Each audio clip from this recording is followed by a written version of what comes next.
Welcome to our Mintcast podcast, where we interview dissenting voices the establishment would rather silence and experts who can help us go behind the headlines to break through the fog of war.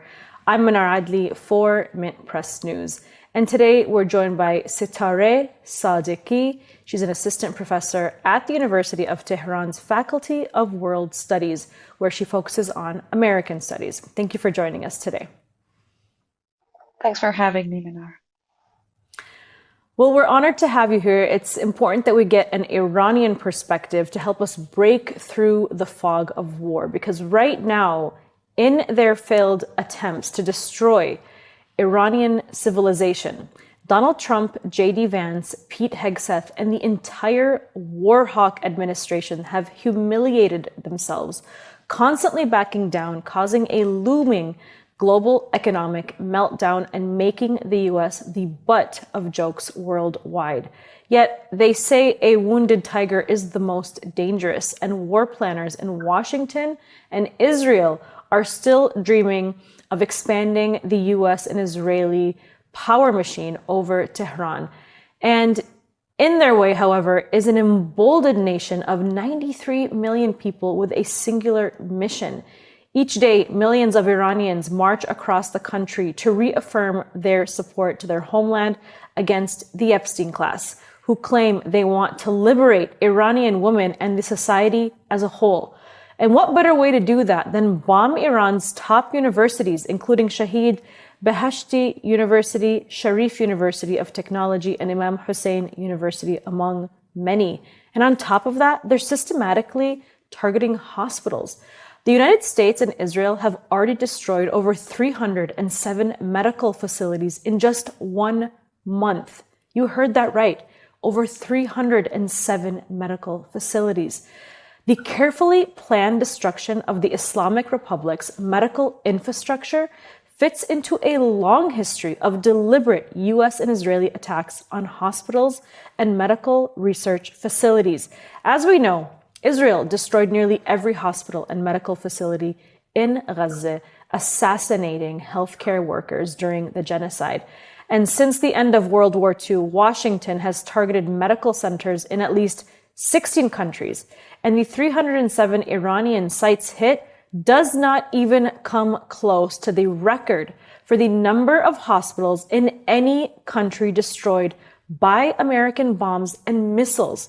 So we're going to watch a short clip of an Iranian nurse trying to save newborn babies as the hospital is being attacked.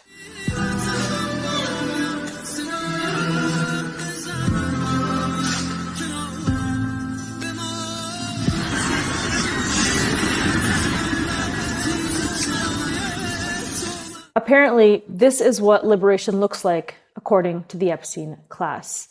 Now, Setareh, you've been on the streets marching alongside millions of men and women in your country. How do Iranians view this aggression against them, this targeting of medical research facilities that Iran is very famous for, and targeting the hospitals, the bridges, the roads, the schools, the universities? How do you think this war has also united the people, and what's your reaction to this aggression against Iran? I mean, when the attacks are on civilian infrastructures and hospitals and schools, when the attack actually started by a double tap missile attack on a school where 170 school girls and boys were killed, then there is no room left for any doubt that the United States and the Zionist regime want to actually, liberate Iranian people or not. I mean, the Iranian people, the public sees that as an attack on their civilization, on Iran as a country, not on only the Islamic Republic as a political system. So you see even people, for example, who took part in the protests that happened in January are now shifting toward defending their country against this aggression. And because they understand that if you are killing scientists, if you are attacking hospitals, if you are attacking schools when they are in session, it means that your animosity, your hostility is towards a nation, the people, and their civilization, and centuries of history. Iran is a very old civilization with a very rich history. The historical monuments have also come under attack. Several, for example, UNESCO World Heritage Sites have come under attack by the Zionist regime and the Epstein class. I'm seeing placards, people holding and saying that our war is not, it's not a war between only Iran and the US or the Zionist regime. It's a war against Zionism. It's a war against an Epstein class. And it's amazing how the, ordinary people on the streets have that understanding of how the politics of the capitalist and imperialist system have been working. Just last night, I saw people holding, banners and placards that were referring to Christian Zionism, referring to Epstein class, and I'm really amazed by how people keep informed about what exactly is happening, and they see our battle as a broader battle against a class of, Satanism, basically. And when you get engaged in talks with, men and women on the streets who are marching against this aggression, you hear them talk about the Epstein files, about Zionism, about the crimes that both Netanyahu and Trump have committed. And so there is an increasing understanding and awareness of who and what exactly the Iranian nation is fighting against. So, as I said, they are seeing this as a broader battle for humanity, for and wanting to be on the right side of history, fighting against what represents or manifests Satanism and evilness, what represents, an attack against humanity, basically. It's not only about Iran. It's that we have two criminal regimes, terrorist regimes that have been acting against humanity, not only in Iran, but also in Palestine, in Lebanon, in Syria, but also across the world with absolute impunity. And Iranians are taking pride in being the first nation or the first, political establishment, let's say, to have the courage and the power to stand against the aggressors, these aggressors, and to bring about some sort of punishment to what for the crimes that they have committed. And Iran has accused the United States of its intent to commit genocide in Iran. The Trump administration has made it very clear that has been their intent, with Trump himself tweeting that he's going to wipe out the entire civilization of Iran. And as we just, explained, hospitals, schools, UNESCO heritage sites are being targeted. Children are being targeted. Women are being targeted. Newborn babies are being targeted. And the BBC and other Western corporate media outlets have the audacity to promote, pro-regime change, opposition activists on their websites. People that are calling for Iran to be nuked to death. It's unbelievable. I want to show this article by the BBC. It's by a contributor who is apparently a senior reporter at the BBC News Persian. Her name is Gonche. I'm probably butchering her name here, but it's Gonche Habib Lazad. And she was actually exposed by X users and the Gray Zone and other people online as being paid for by this NED regime change CIA-backed network that is funded by the CIA to promote regime change. And the BBC is happily just publishing this article where she says, if attacking targets in the country brings down the Islamic Republic, I'm fine with that. That's what she said. And She said about them hitting energy infrastructure using an atomic bomb or leveling Iran, my honest reaction to that is I am okay with all of these. So Satareh, what is your reaction to this kind of propaganda? I mean, unfortunately, a part of the Iranian diaspora has served as the native informants, legitimizing attacks on Iranian people.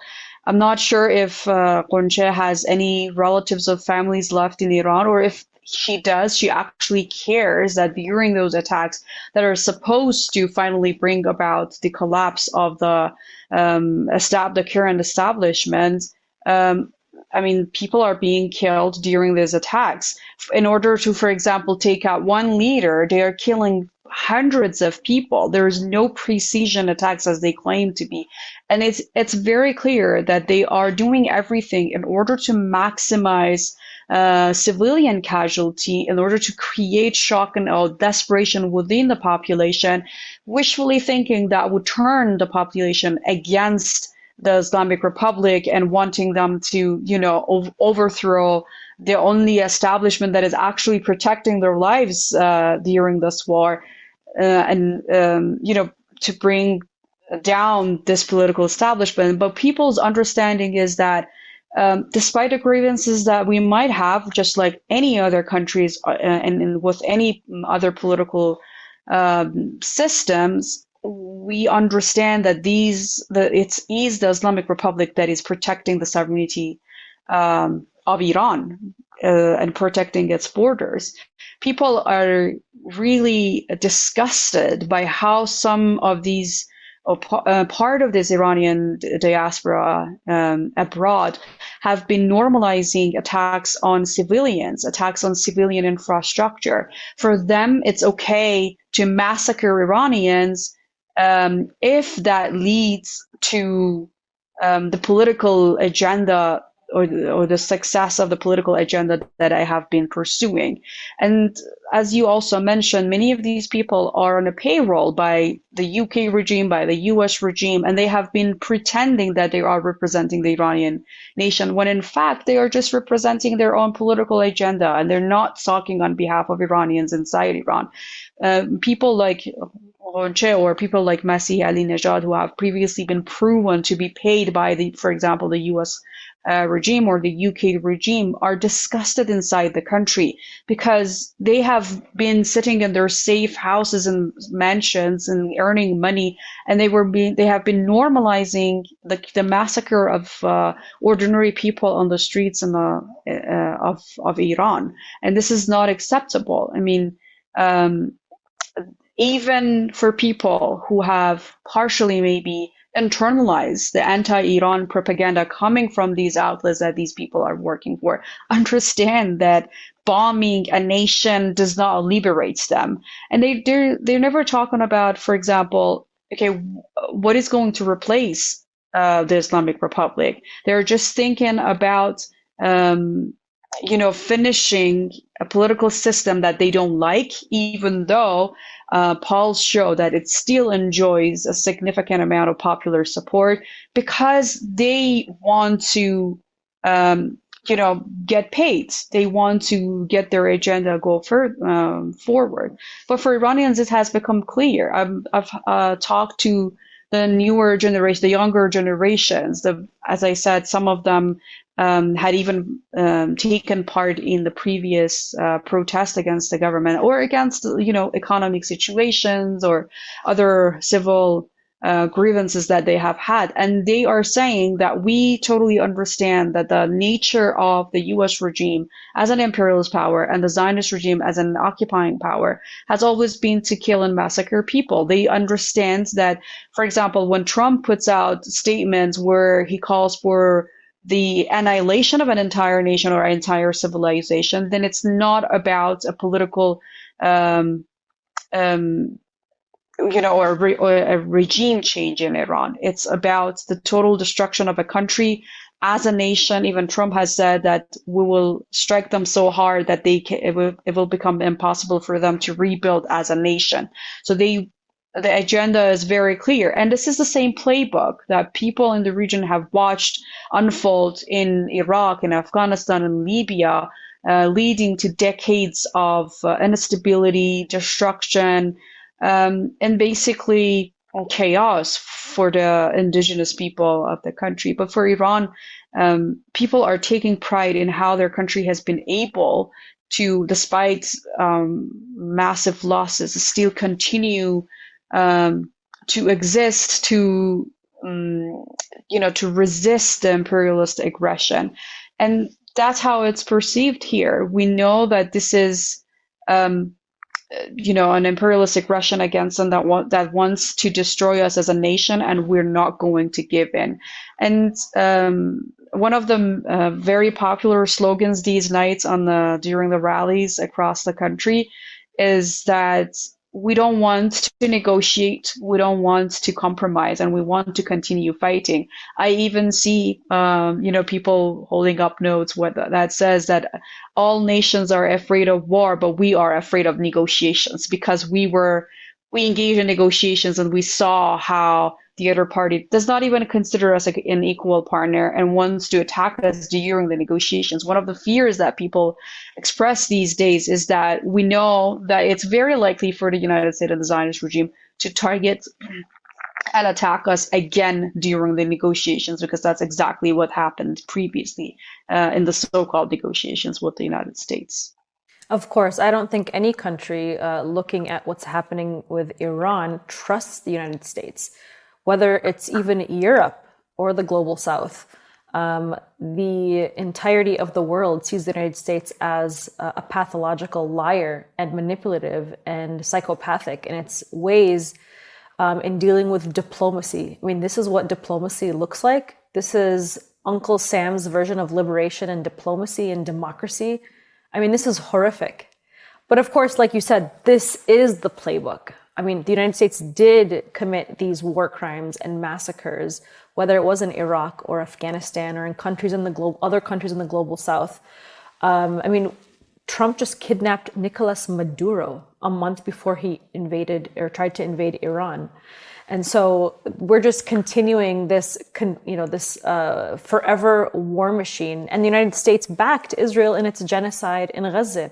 But you know what's really interesting about the war against Iran is that despite how much propaganda is being published in places like the BBC or in the New York Times to paint the Iranian people and their government and their pushback and their response to US and Israeli aggression as terrorism, we've been seeing a lot of these pages kind of pop up on social media, whether it's the Lego videos that are coming up that are pushing back against the propaganda machine to give the Iranian perspective, like explosive media. And we saw how YouTube just actually banned their page. They took them down, they deleted them, and they banned their page, and they accused explosive media of being tied to the IRGC and to directly to the Iranian government. But actually, it's just a group of like regular Iranians that are independent, creative AI creators who came up with this idea.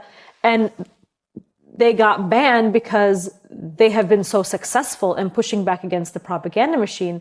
And they're showing this, their narrative is coming through Lego imagery. And so people are watching these videos. They have millions upon millions of views, if not billions of views. And the videos that are coming out of like the White House, people are shitting on those, whereas they want to watch the Lego movies, the Lego videos. And then we also have pages like from independent journalists and people like yourself also who are doing street interviews. One of the pages that I've been following is Shamaghdari.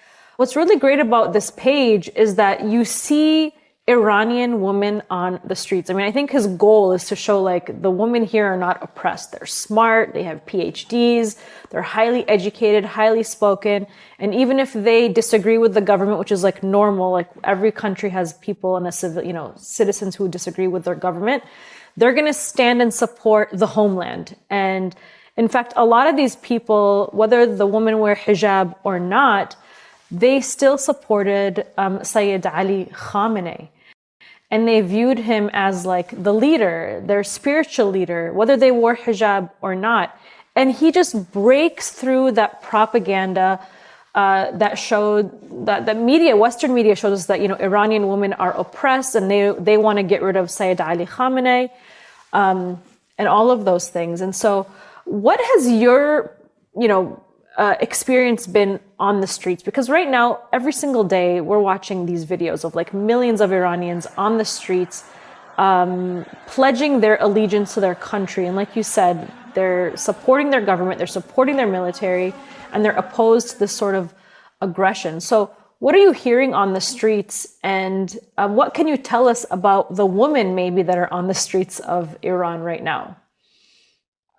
Well, in the majority of the rallies and gatherings that I've been to,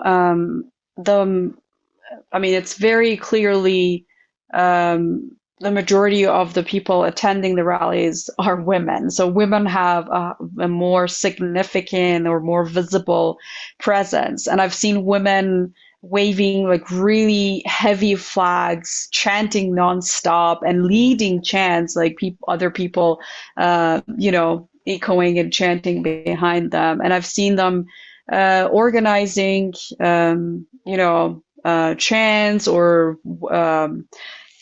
different forms of gatherings within these rallies, or even activities for children. So, to keep them busy and interested. I've seen women with the strollers, with their babies in the strollers, and women of different ages with different way of, practicing Islam or practicing their hijab or their cultural, costumes. And there are also, like, for example, sometimes at these rallies, the main leader of the chants will ask men to repeat part of the chant or part of the slogan, and women the next part. And usually women are louder and more vocal. And that's one of the jokes, for example, that the organizers have, that look, women are louder than you, women are stronger, they have a stronger presence here, and you have to try to catch up with what they're doing. So and as you said, also these interviews that we're seeing, we see a lot of women. There was an only women rally or maybe 2 days ago in Iran, because it was ahead of celebrating Girls' Day in Iran. So they organized an all-women rally across the country, and you see images of women taking up arms or driving their, military vehicles or riding their motorcycles, and all ready to defend their countries, and with many different, with a variety of styles of dressing and just appearance. And I think it's what we are seeing, or has been unfolding, especially during this war, is that this dichotomy that they had tried to create, that there is like a hardliner conservative part of the society in Iran that supports the government, and they are all very conservative, and even in the way that they appear and their wearing of hijab. And there's a non-conservative, liberal part of the society that is totally against establishment. That dichotomy is collapsing. In general, the narrative that has been built up during these more than 40, almost 50 decades against Iranian, and trying to paint Iranian women as, with a very Orientalist brush, showing Iranian women, for example, in chador and hijab as being very oppressed. And suddenly the world is seeing that there are all these Iranian women in chador, in hijab, and there, as you mentioned, there are doctors, they're engineers, they're very vocal, they're organizers, they're activists. And they are supporting their government. Some are not. Some of the religious ones are also, they have grievances against certain policies of the government. And on the other hand, you have a part of the society where women who may not look conservative at all, but still they are very supportive of their country, because nationalism and patriotism in Iran is very strong. It's people try, or the education system and what we have seen and we have lived through has made us develop this, nationalistic part of our identity. So our identity is shaped around different values, but one of the main ones is being very patriotic and being loving our country. All these songs that we have heard in support of the country, or nationalist and patriotic songs that we have grown up with, the education system where we were educated, where women had a stronger presence. More than 70% or around 70% of Iranian university students are women. And these are the same women that are behind organizing many of these activities and raising and educating their children and other generations to be very nationalistic and be patriotic. And we are seeing the collapse of the decades of propaganda against Iran and creating this dichotomy, not only through the street videos, but also, as you mentioned, these Lego videos and this independent media production and content creation online that is fighting effectively against the corporate media's depiction of Orientalist and imperialist depiction of Iran. We're seeing Generation Z of Iran using AI, using technology to show what they really are and taking back their agency and beginning to narrate what they are, and not allowing the imperialist media to take over the narrative and describe them instead of them saying who exactly they are. I saw this headline by The Economist where it was a desperate attempt to say we're very impressed by these videos, but using the same Orientalist tropes against Iran. This joyless theocracy is finally managing to win the propaganda war. So Iran is not winning only on the battlefields. Iran is also winning online. You're seeing Iranian diplomats, official embassy accounts, and these Legos and videos going viral around the world. And many people are for the first time realizing that, oh, women go to university in Iran. Oh, women are, free in Iran. They didn't need us to liberate them. You have women as ministers, as deputy ministers, doctors, and engineers, teachers, artists. And this is the image that did not exist there because the imperialist narrative, the way they wanted to frame Iranian women as oppressed. And all of a sudden, the world is realizing that there is diversity in Iran. There is a plus 90 million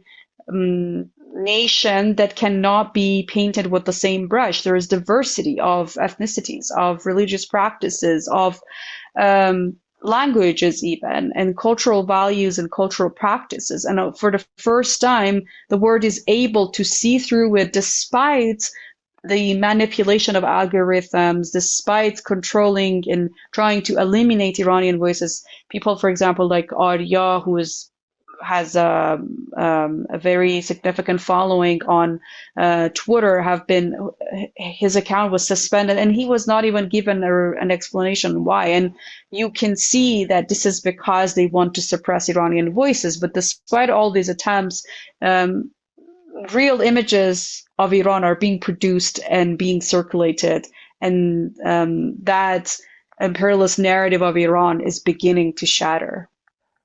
And one of the rising stars of the propaganda war is Ibrahim Zulfiqari. There have been so many memes that have been made about him. Even the women here are like crushing over Ibrahim Zulfiqari because of his outspoken stance against the U.S. and Israeli aggression. And so Israel right now has accused Ibrahim Zulfiqari of being AI. What is your response to that?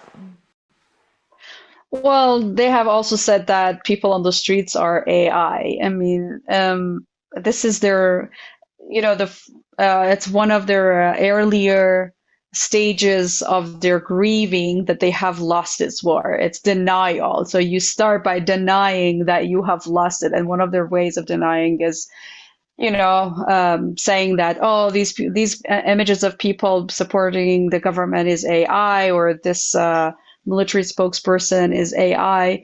When in fact it's a real person, and people were impressed by not only his being outspoken against Zionist and imperialist aggression, but also having a PhD and speaking several languages, and so this is very different from what we're seeing from the U.S. regime and the people in the U.S. regime. The average education that they have received, their qualifications, their background are far different from the Iranian diplomats, military personnel, and spokesperson. Most of the Iranian officials, you're seeing they have PhDs, they speak at least 2 different languages, and that's the first response that people like Trump or other people in the U.S. regime have, to deny their existence. But there will be a time when, they know that they are real. It's just their way of manipulating the public opinion inside the United States. But the world has learned that Trump and the U.S. government in general are pathological liars. Trump, ever since the war has started, has published several statements that were proven false within a few hours, and that continues to be the case. Even the market has started not really reacting to his statements and more reacting to the realities on the grounds, because they have learned that this is the way he tries to manipulate the market, and it's usually not true. Within a few hours, he's proven wrong. He has been saying that just a few hours ago, he said that he is having very good conversations with Iran, and the conversations are going on very well.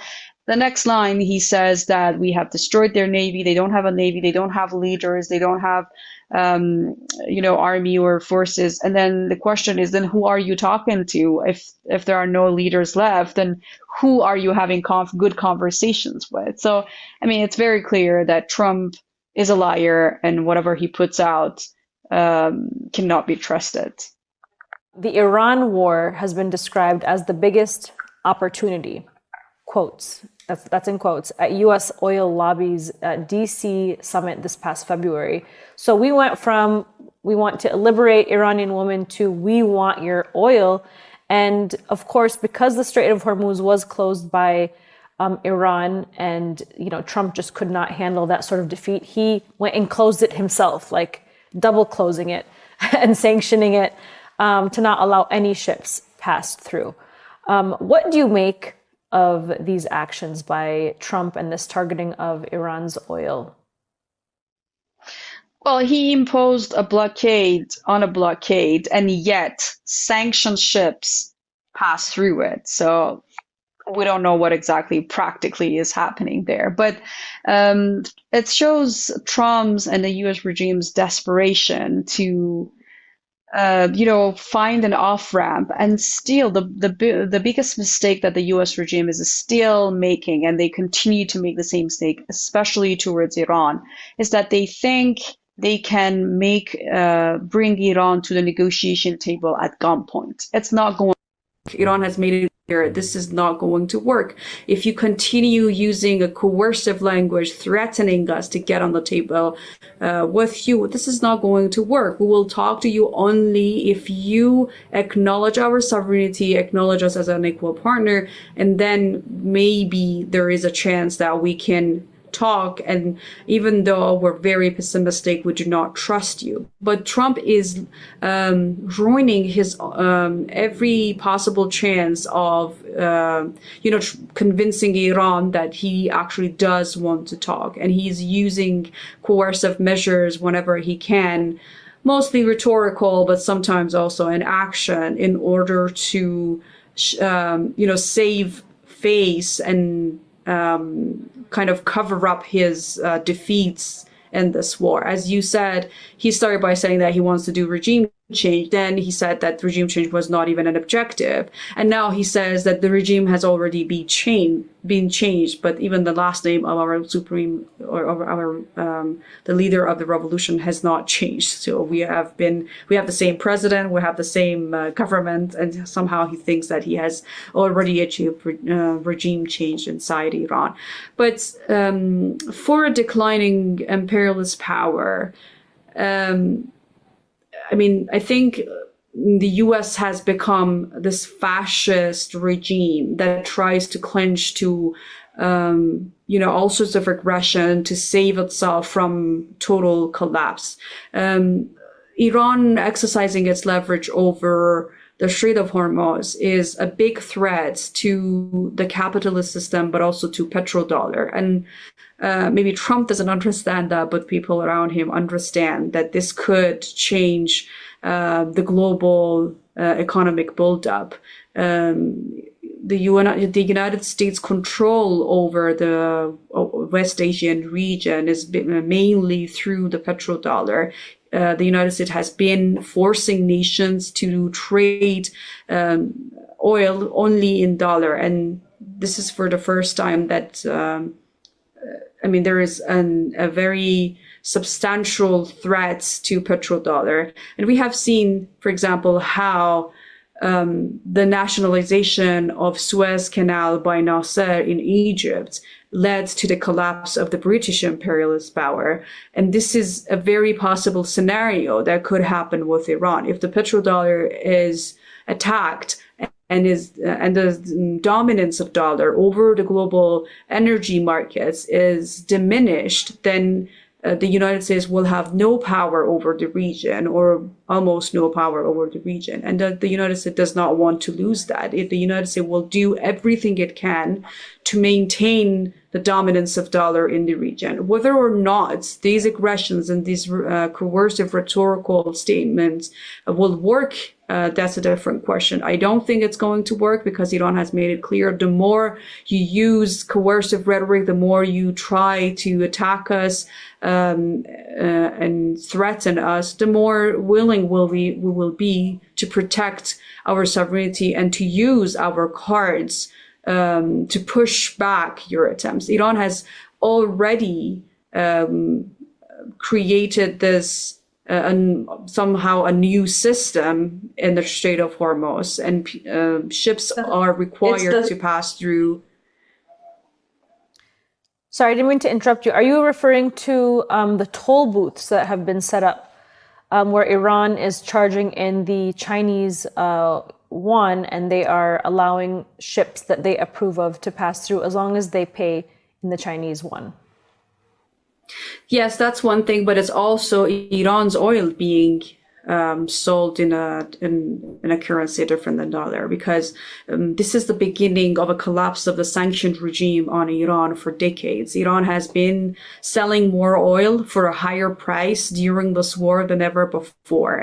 The sanctions have not officially been lifted on Iran, but because Iran gained control over the Strait of Hormuz, it has been able to somehow reverse the sanctions on the country and on its economy. The U.S. aggression didn't start in February. The U.S. aggression against the country has started ever since the Islamic Republic of Iran was established as an independent power against imperialist power in this region. And they have been trying to use sanctions to choke our economy, to cripple our economy, and to manufacture consent within the country, so to justify this invasion that we're seeing. And so Iran is somehow reversing that by regulating the passage through the Strait of Hormuz. So now ships have to coordinate with Iranian forces to do that. And Iran has rerouted the passage so it's closer to its coastal lines and territorial water. And by the way, because there are people who might say that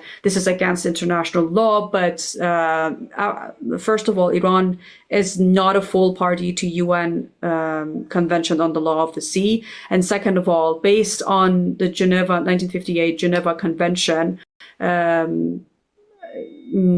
like countries are allowed to regulate coastal, passages for their own security. And because Iran is under attack, it is allowed, even based on international law, because it is actually there.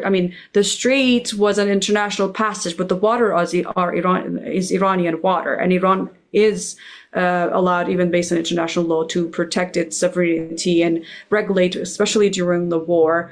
And that's effectively putting dollar and the dominance of dollar in danger. We have seen non-alignment movements and organizations like BRICS trying to reverse the dominance of dollar, but because of the infiltration within BRICS, but also because, this is a very gradual process to totally ditch dollar, but Iran is accelerating that. And international commentators are already talking about a global shift that has been made, and Iran becoming a fourth center of power in the world. And one of the main reasons is Iran's control over the Strait of Hormuz, because as we know, more than 20% of global energy passes through that, and a significant part of, for example, fertilizers pass through the Strait of Hormuz, and the consequent disruption on the global food supply will have a great impact that the world has yet to see. These are things that we are going to see the impact within the next few weeks or a few months. And once that happens, the world will have to acknowledge and accept Iran's new inspection, let's say, or regulation regime over the Strait of Hormuz. And that will definitely at some point lead to the collapse of dollar. This is a really incredible phenomenon that's taking place that really is shifting power towards Iran, ironically, in the middle of this war. While the United States and Israel are, they've had some support maybe from the UK, with this war against Iran, some help from, Gulf Arab nations like the UAE, but not really from many of the European countries. Meanwhile, Iran is getting help from a major superpower, which is China. Another superpower is Russia. And, Iran is finding itself finding more help from a number of places that the United States is not. And so in what ways have Russia and China helped Iran over the last few weeks and years, perhaps, that have allowed it to succeed in pushing back against this U.S. and Israeli aggression? Well, I think for both Russia and China, joining Iran to sort of combat the unipolar world system that has allowed the U.S. and its, so-called allies to plunder nations, to plunder natural resources of other countries, to impose a bullying system that coerces other nations into surrendering to the imperialist ambitions of the U.S. regime. And that's what Iran and China share. So China and Russia have the same objective as Iran, which is trying to counter these coercive influence that the U.S. has been imposing on this region, but also on a global level. For China, it's been more through economy, but for Russia, it's both about energy and also military, military performance. And both China and Russia have tried to use their, for example, vetoing power to create some balance of power against the United States within the international bodies, as well as providing military and intelligence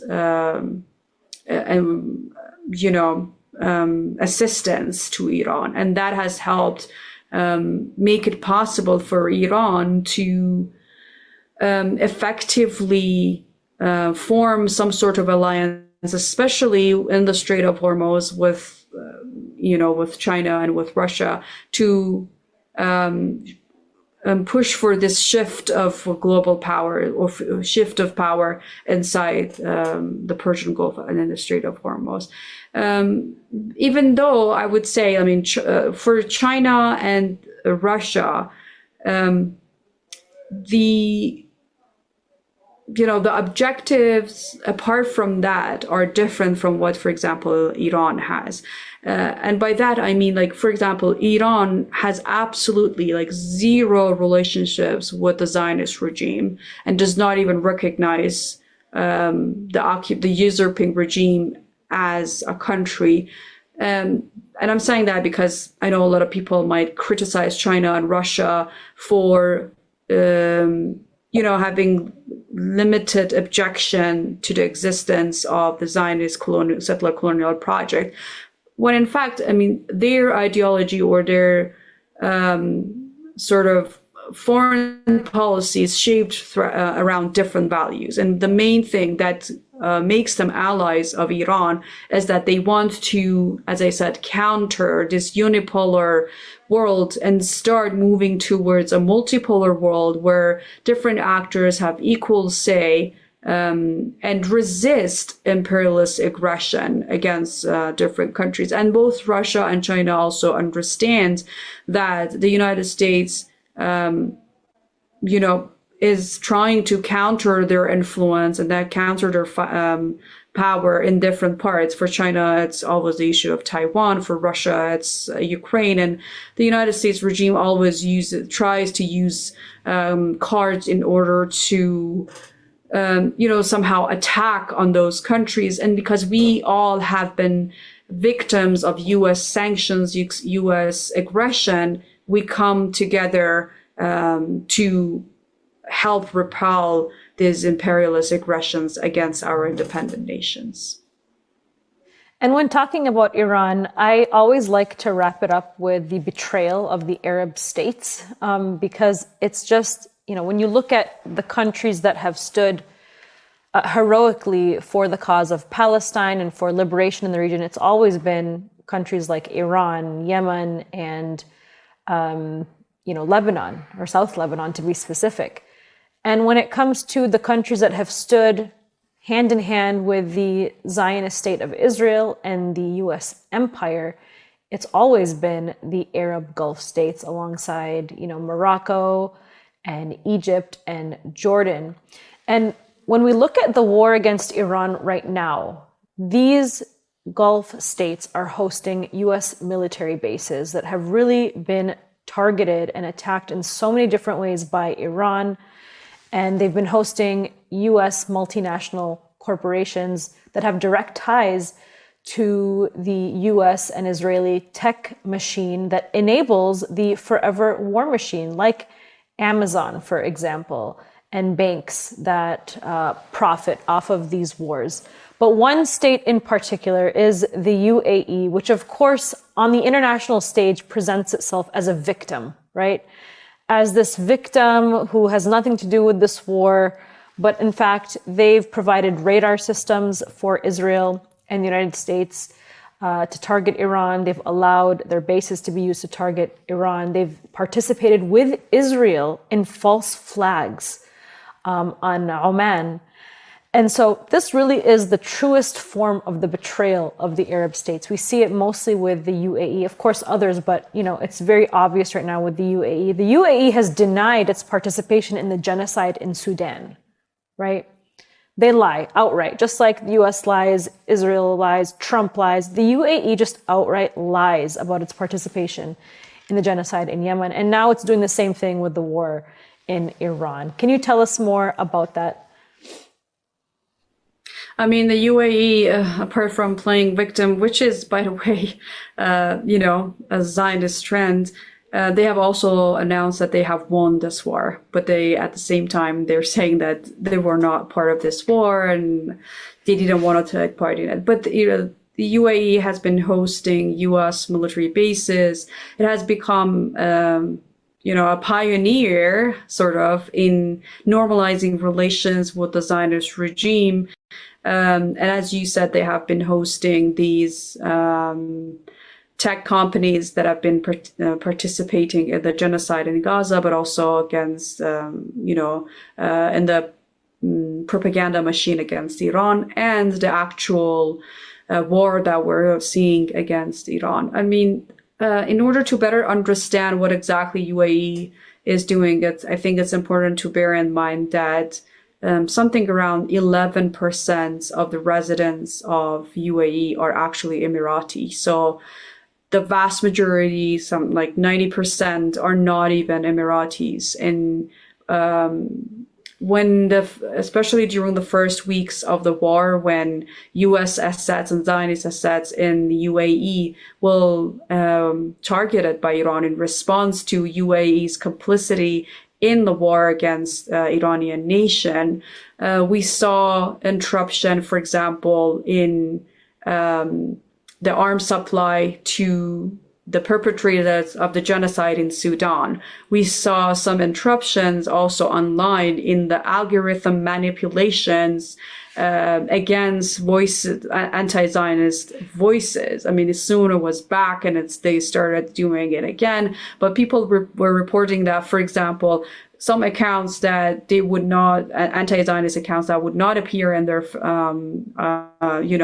feeds or timelines are starting to appear. And that shows how the war actually, the retaliation attacks or the self-defense attacks by Iran against U.S. assets in Iran, in UAE, started interrupting these, online wars against anti-Zionism, against Zionism as well. So I think the data is there. It's, of course, UAE will deny that, but it's very clear that the UAE played a very important role in normalizing relations with the Zionist regime, and they basically turned anti-Palestinian. So not only pro-Zionist regime, but also anti-Palestinian. There were reports that people were arrested in UAE for voicing support for Palestine, or even for example, they were stopped at an airport for just basically having a Palestinian flag on their purse. And UAE has also become a hub for Zionist tourists, when at a time when the entire world was rejecting Zionism because of watching 2 years of live stream genocide in Palestine, UAE decided to stand with the Zionist regime and with the United States in their war against in their genocide against Palestinians.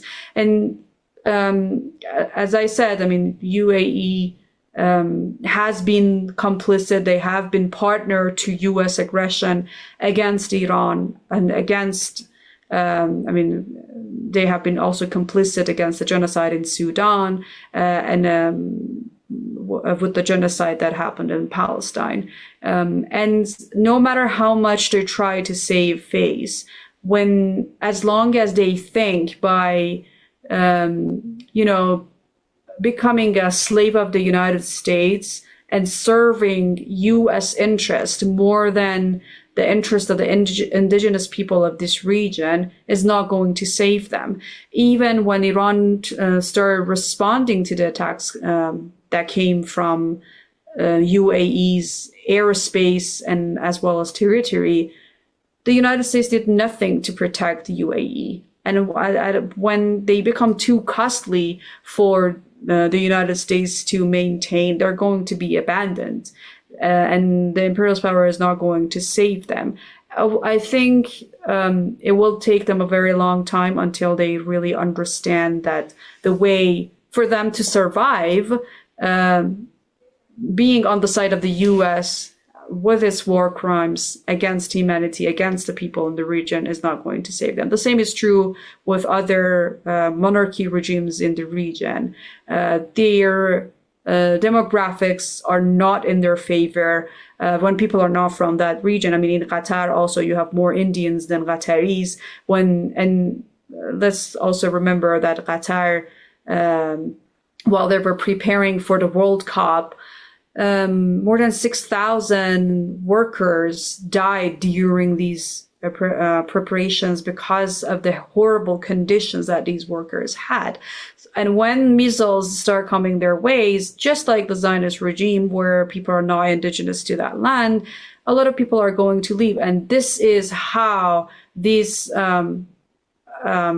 this big mall that has been imposing as a country is going to start collapsing and not having any validity, in the global public opinion, but also when the capitalist system comes under attack, they are going to be the first victims of that collapse.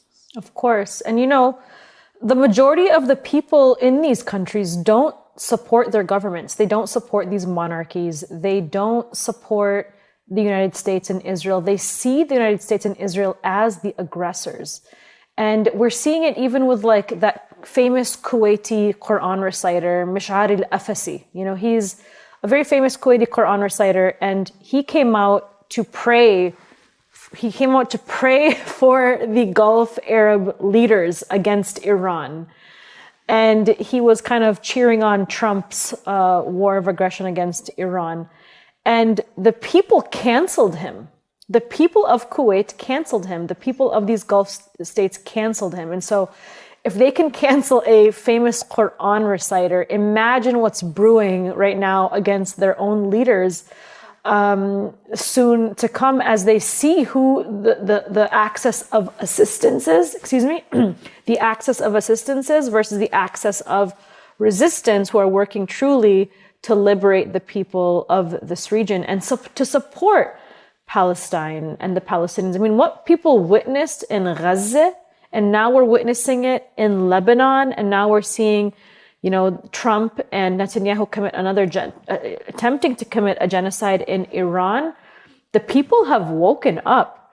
Maybe they were on the fence before, maybe they were kind of pulled into the sectarian narratives. It was like, now that's like so clear as day what's happening and how this web of lies has pulled people against each other. People are aware. And so I do agree that something is going to be happening in these Gulf Arab nations very soon. The illusion is going to be shattered, that's for sure. Setareh Sadeqi, what a pleasure to have had you on today and to hear from an Iranian perspective on the ground in this war of aggression against your country. Thank you so much, and we hope to have you on again soon. Thank you so much for having me and for this great conversation.